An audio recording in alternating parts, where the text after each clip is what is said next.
Vamos a dar inicio entonces a la reunión de hoy. Quiero compartir con ustedes una palabra que está en el Salmo 73, versos del 1 al 6. No sin antes darle gracias al Señor por cada uno de los padres que nos acompañan y todos los que nos ven también a través del canal de YouTube.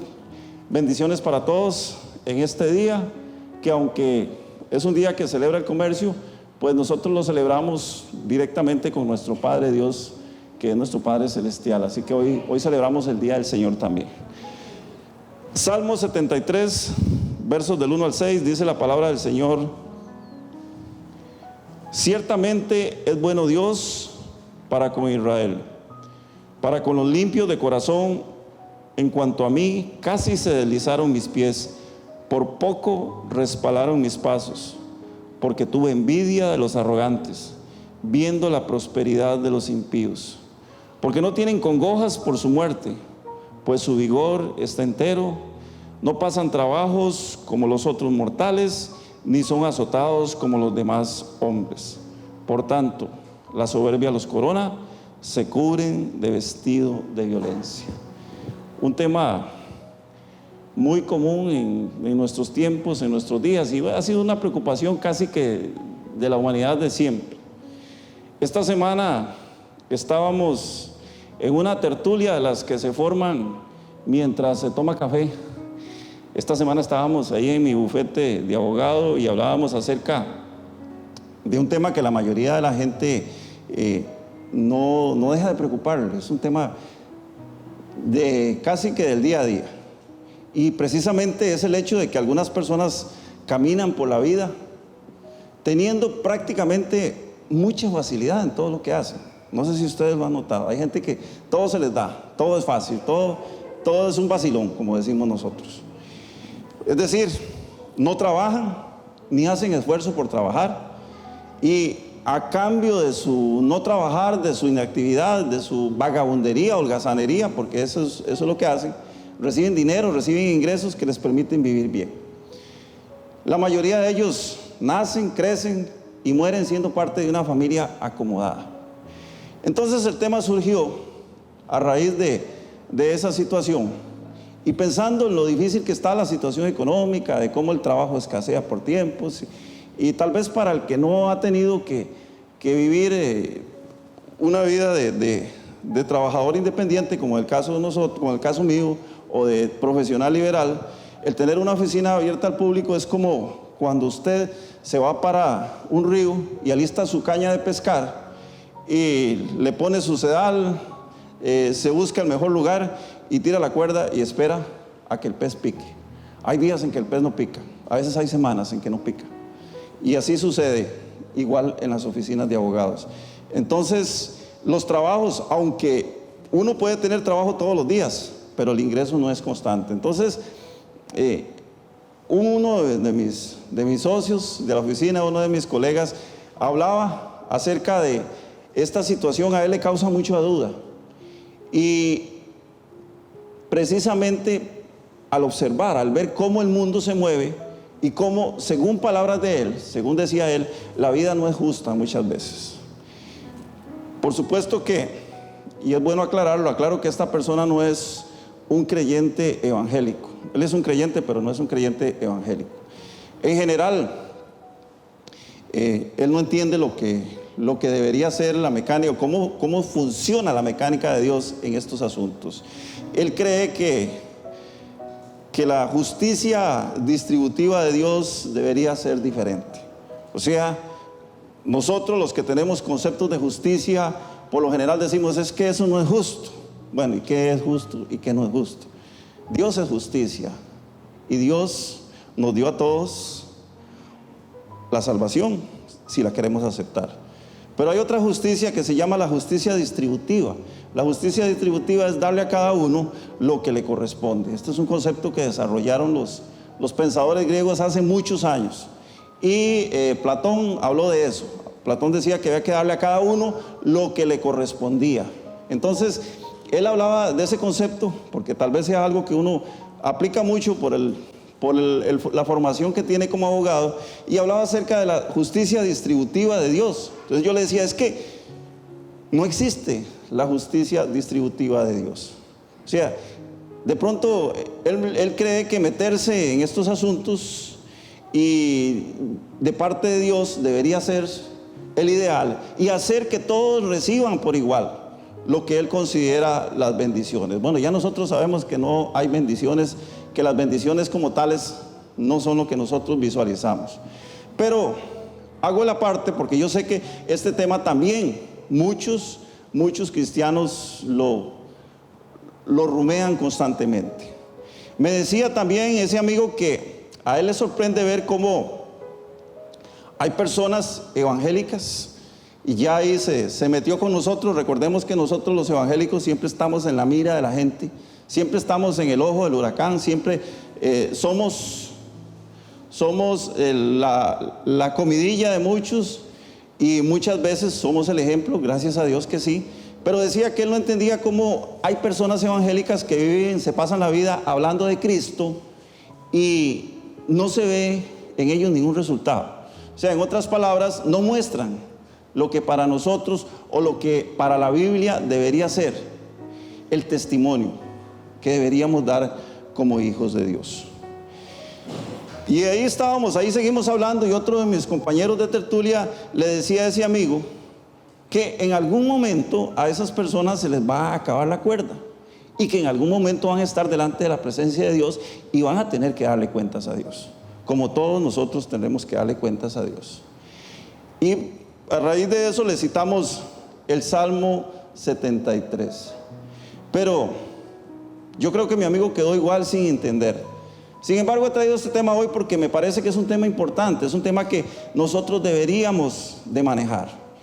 Y pensando precisamente en eso que hablábamos, me encontré por ahí un pasaje muy conocido que pertenece a un escrito que es parte de un libro que escribió Miguel de Cervantes. Miguel de Cervantes vivió en el año 1547, nació y murió en 1616. Ese libro se titula El ingenioso hidalgo Don Quijote de la Mancha. No sé si ustedes por lo menos han visto la portada. Algunos no, muy pocos tal vez lo hemos leído, pero la mayoría de la gente lo ha visto en las portadas.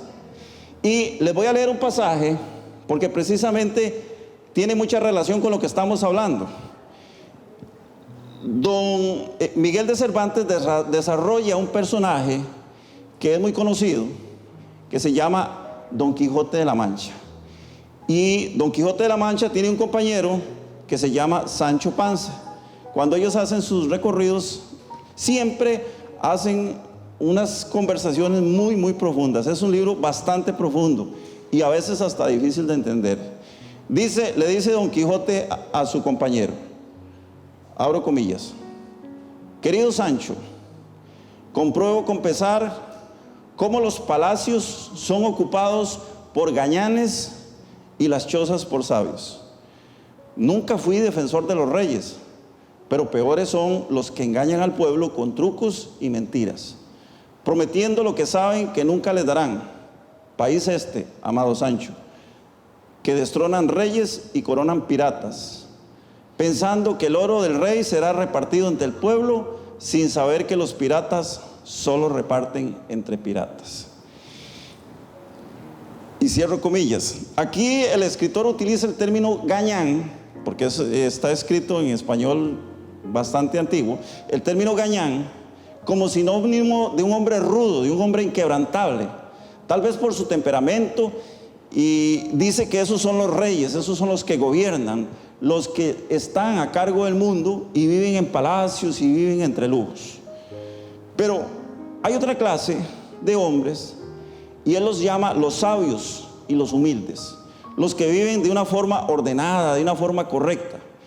Por eso es que esas personas no tienen lujos y viven en forma austera, ni andan detrás de los lujos, ni detrás de las cosas que el mundo les ofrece. Por eso dice que viven en chozas y los comparan con gente muy humilde.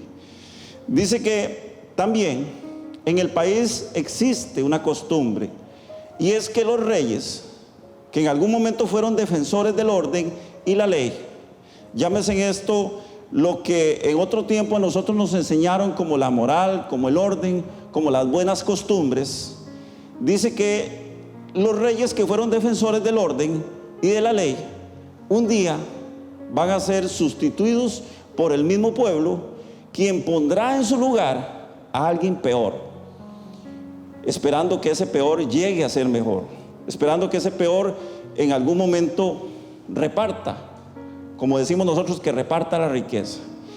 Es decir, la gente siempre va a estar engañada por aquellos que con más astucia dicen estar a favor de la verdad. Y esto usted lo ve a menudo. Yo les decía a mis amigos un día de estos que el problema, el fenómeno de las redes sociales en este tiempo es que insensibilizaron a las personas. Lo que antes para nosotros era una noticia que nos desorbitaba los ojos, ahora es algo común. Todos los días vemos cosas terribles, cosas macabras, cosas feas, y entonces ya no sabemos, ya no tenemos un parámetro para comparar entre lo bueno y lo malo. O sea, cualquier cosa es aceptable a nuestra vista. Y si estamos en las redes nos transmiten todo tipo de cosas feas, de cosas desagradables, bizarras, con las cuales ya ni siquiera lidiamos. Las metemos dentro de nuestro cerebro y ya el cerebro ni las procesa, las deja pasar ahí. Y así está el mundo, o sea, así es como vivimos. Hay gente con mucha astucia y eso lo están utilizando precisamente para que nuestra mente viva enajenada, para que no tengamos nosotros ni siquiera conciencia crítica, ni siquiera podamos pensar.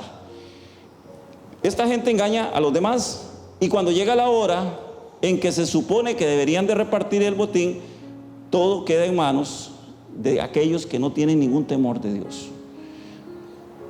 A la hora de mentir, a la hora de engañar, a la hora de hacer cosas ocultas, cosas que en algún momento van a salir a la luz. O sea, ese botín va a ser repartido, pero todo queda en manos de quienes no merecen nada. Y yo sé que ustedes saben que estoy hablando de la pura realidad, una realidad que sobrepasa incluso los límites de nuestras fronteras, los límites de nuestro país. Y hermanos, si traemos eso a lo que a nosotros nos interesa, o sea, a los cristianos de hoy, nos damos cuenta cómo los cristianos de hoy, que siendo parte de ese mundo, de ese entorno, somos fácilmente engañados por aquellos que representan o que a veces aparentan ser hombres de Dios, pero no lo son. Si usted abre las redes se va a encontrar, decía un amigo, como en farmacia, como en botica, de todo. Ahí usted va a encontrar de todo. A menudo esas personas son los piratas que se aprovechan de estas coyunturas para hacer mercancía de las almas.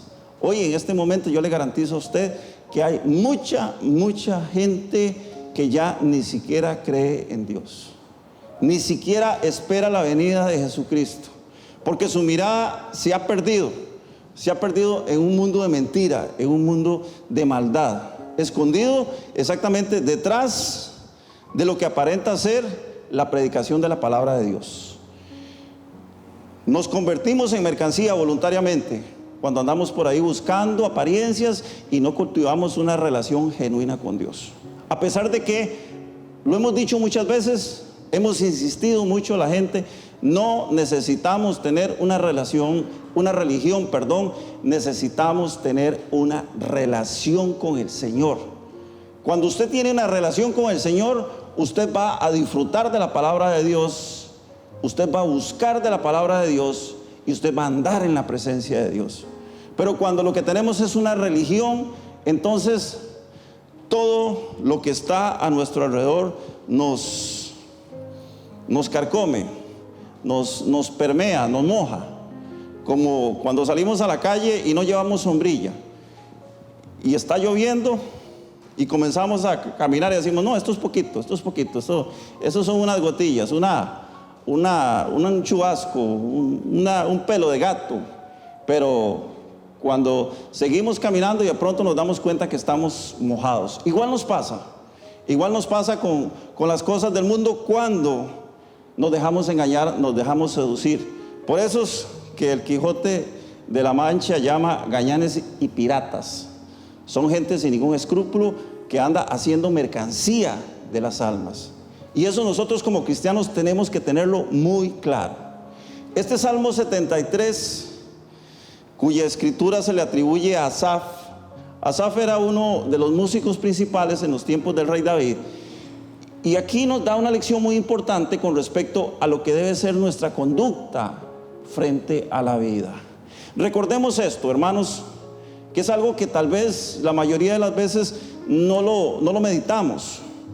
Y en otro tiempo, no sé, hubo tal vez alguna época de nuestra historia en donde se nos predicaba y se nos decía que la Biblia era para que la gente se convirtiera. Bueno, hay palabra de Dios, hay mensaje de Dios para llevar el mensaje de salvación a las personas que no conocen a Jesucristo. Pero en realidad, la Biblia, la palabra de Dios, está diseñada para los hijos de Dios, está diseñada para nosotros, los que hemos recibido a Jesucristo como nuestro Señor y Salvador. Por eso, el salmista nos dice, o nos reseña cuál debería ser el ideal de nuestro comportamiento frente a la vida, nuestro comportamiento frente a lo que deberíamos ser.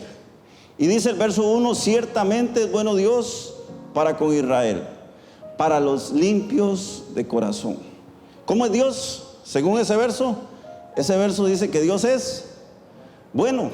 Y esto no tiene nada que ver con repartir o no repartir, con que a usted le toque o que a usted no le toque. La palabra de Dios dice que Dios es bueno, bueno es Dios, dice la palabra. Dice el verso 2, en cuanto a mí casi se deslizaron mis pies, por poco resbalaron mis pasos. Como decimos los ticos en Pachuco, casi me voy en esas, ya estuve así, a poquito. ¿Y cuál fue la razón? Porque tuve envidia de los arrogantes, viendo la prosperidad de los impíos. ¿Cuántas veces no se nos han deslumbrado los ojos cuando andamos por la calle y nos topamos a una persona en un buen carro, con buena ropa? Incluso hemos pensado muchas cosas que no deberíamos pensar, porque el pensar esas cosas, el juzgar a los demás, se convierte en un comportamiento no cristiano, hermanos. A nosotros, los hijos de Dios, no nos deben interesar, no nos deben importar estas cosas. ¿Por qué? Porque no importa lo que pensemos, no importa lo que digamos, Dios es bueno y seguirá siendo bueno con su pueblo. Hoy nosotros somos, ¿qué somos nosotros? Su iglesia. Así que Dios sigue siendo bueno con nosotros. Si bien es cierto, no somos el pueblo de Israel, somos la iglesia del Señor. Y recuerde esto, somos la novia del Cordero, somos aquellos por los cuales Jesucristo va a venir un día a llevar. Así que aquí estamos y estamos con la esperanza puesta en Jesús.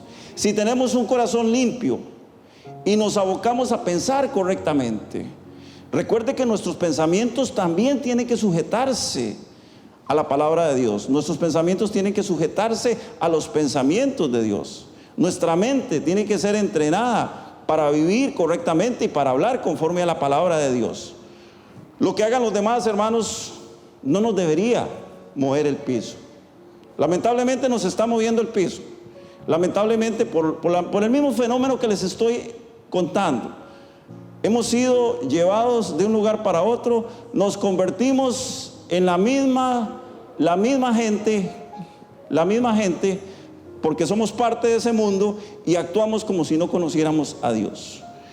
Y puede ser, yo les decía, puede ser que tengamos momentos de debilidad, porque ¿quién no ha sentido que ya es el momento apropiado para que el Señor venga y se lo lleve? Y el Señor, ven ya por tu iglesia, qué lindo, ya me voy con Cristo.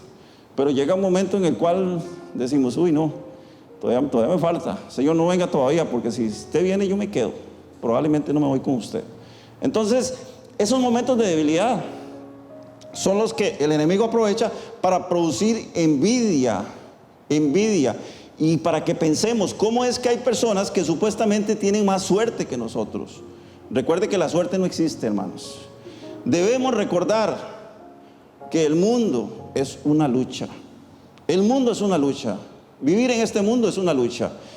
Según las palabras de Don Quijote de la Mancha, es una lucha entre gañanes y piratas. Eso es lo que hay. Eso es lo que nos rodea. Eso es lo que tenemos todos los días. Gañanes y piratas que siempre se van a disputar el ser titulares en el partido. A todos nos gusta el fútbol, ¿verdad? Y siempre cuando estamos viendo el fútbol decimos, ah, qué bonito, hoy entró la alineación buena, hoy pusieron a los titulares.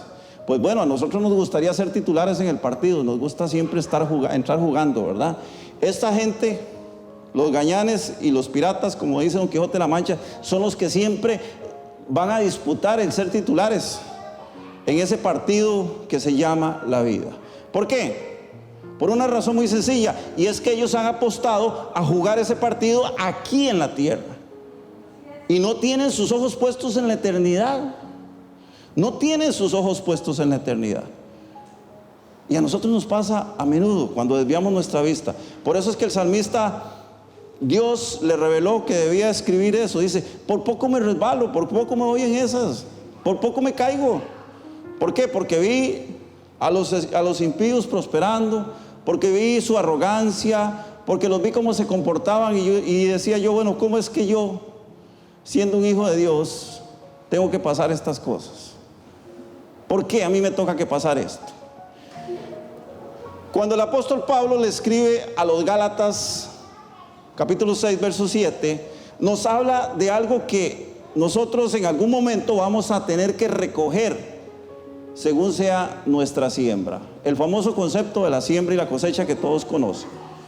Y de igual manera, también el apóstol Pablo, este concepto lo explica muy bien, plenamente, en la primera carta a los Corintios, en el capítulo 15, versos 42 al 55. Aquí el apóstol Pablo nos enseña acerca de nuestra vida terrenal. Dice que nuestra vida terrenal tiene que ser transformada. Tiene que ser transformada por la presencia de Cristo. Si nuestra vida terrenal no se transforma, no ha sido transformada por la presencia de Cristo, hermanos, tengamos cuidado, porque no estamos siendo cristianos, no somos verdaderamente seguidores de Jesucristo. ¿Por qué? Porque dice el apóstol Pablo que ni la sangre ni la carne van a heredar la vida eterna. Ni la sangre ni la carne van a heredar la vida eterna. O sea, esta apariencia que vemos ahorita no va a heredar la vida eterna. Y yo no sé si alguna vez hemos entrado a meditar en ese tema. ¿Hacia dónde se dirige nuestra preocupación? ¿Hacia dónde nos dirigimos nosotros en nuestro diario vivir? ¿Cuál es nuestro enfoque? ¿Cuál es nuestra perspectiva del mañana? Aunque el mañana no existe, tenemos que vivir el hoy, pero sí tenemos que tener una proyección hacia adelante.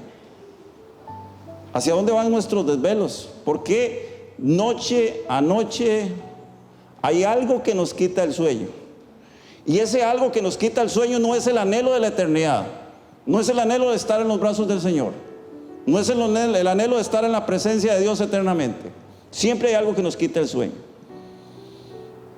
Yo sé que la famosa conversación de la cual él les hablaba, esa tertulia de café, que por cierto, a menudo las hacemos en la oficina. Yo sé que eso no solamente ocurre en mi oficina, yo sé que eso es algo que ocurre por todos lados, en nuestras casas, en la calle, en el supermercado, en el estadio. Bueno, cuando la gente podía ir al estadio, y ahora nadie puede ir al estadio.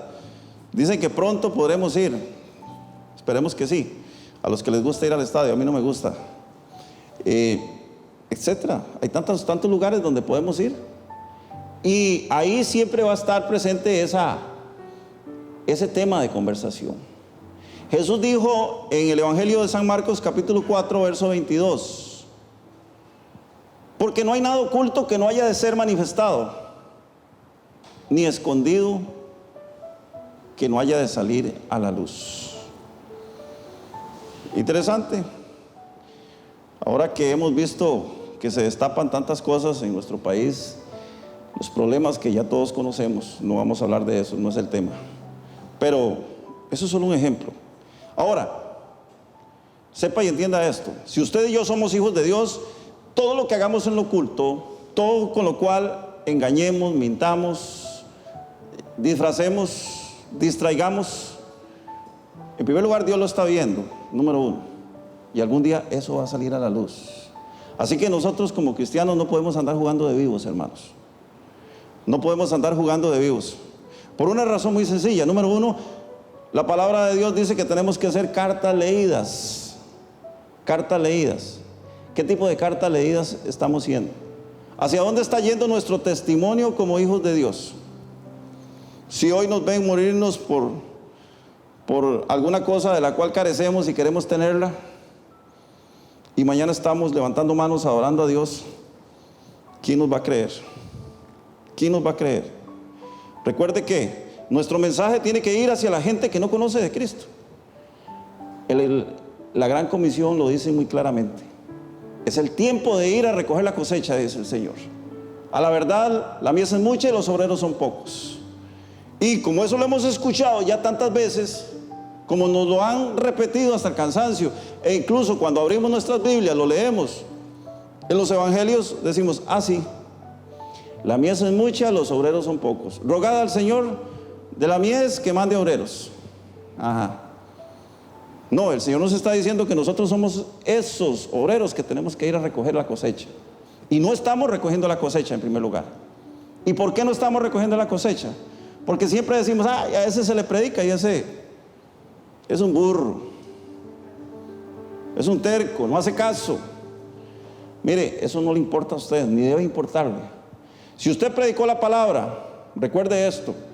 Jesús nos habló de la parábola de la semilla y dice que la semilla cayó en diferentes lugares. En diferentes lugares. Pero entienda esto: cualquier palabra que usted predique de parte de Dios, como un hijo de Dios, que esté respaldada con su testimonio de vida, no va a volver vacía. Y producirá de acuerdo a la tierra donde caiga. Pero el hacerla crecer, el hacerla producir, no es su trabajo. Eso le corresponde al Señor. Así que, hermanos, entendamos que cuando nos enredamos, nos desvelamos por lo que está a nuestro alrededor, cuando pensamos en estas cosas, cuando la gente comienza a ver cómo sentimos envidia, o incluso cuando nosotros sentimos envidia ante esos que la Biblia llama impíos, arrogantes, el día de mañana esas personas van a tener que estar delante de la presencia de Dios dando cuentas por todo lo que hizo y también por todo lo que dejaron de hacer. El salmista dice también en el Salmo 73, y esto es hermoso, hermosísimo. Dice: mi carne y mi corazón desfallecen, mas la roca de mi corazón y mi porción es Dios para siempre. Porque he aquí, los que se alejan de ti perecerán. Tú destruirás a todo aquel que de ti se aparta. Repito, esta es una palabra no para gente que no conoce a Dios. Estamos hablando de los que conocen a Dios. Pero en cuanto a mí, dice el verso 28, el acercarme a Dios es el bien. He puesto en Jehová mi esperanza para contar todas tus obras. Por esa razón, iglesia, por esa razón, cuando sintamos que se nos está complicando la situación, se nos está enredando la jugada, cuando sintamos que no nos está yendo bien, que la vida es injusta, porque sé que muchas veces lo hemos dicho, no, la vida es injusta conmigo. Decía los hermanos católicos, tengo el santo de espaldas hoy. Sí, ustedes han oído esa frase. Hoy ando con el santo de espaldas, hoy todo me está yendo al revés. Cuando sintamos que la vida es injusta, o que el mismo Dios es injusto con nosotros, digamos como dijo Asaf: mi carne y mi corazón desfallecen, mas la roca de mi corazón y mi porción es Dios para siempre. Y recordemos, hermanos, que este mundo está siendo gobernado, como dijo Don Quijote, por gañanes y piratas. Así que no hay nada que envidiar a lo que está allá afuera. Cada vez que usted se sienta solo, que se sienta triste, que se sienta que no vale nada, recuerde esto: la roca de mi corazón y mi porción de Dios, mi porción es Dios para siempre. Que el Señor les bendiga en esta mañana y que la paz de Dios, que sobrepasa todo entendimiento, les